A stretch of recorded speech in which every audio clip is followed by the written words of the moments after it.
Coba Kiai jelaskan kok eta istimewa amat Kangjeng Nabi bisa hibran gitu lintas planet. Hitung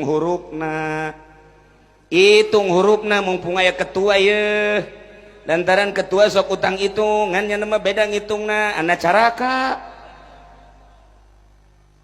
atuh tamajang berhenti main bola hajatan calon lurah calon bupati gubernur ge ulah tah magos kitu mah bahaya tah magos itu. Nah, tegetkeun ngajina, urang ulah nyaritakeun Isra nyaritakeun naktu bae lah. Muhammad teh hurufna 4, hiji mim, kadua ha, katilu mim, kaopat dal. Nah, iya. Engke ku kurang dihitung hiji-hiji. Naon sebabna ieu jelema teh teu anakan be salah ngaran. Naon sababna ieu dimodalan ge ieu haduh hancur-hancuran bae naktuna teu akur. Naon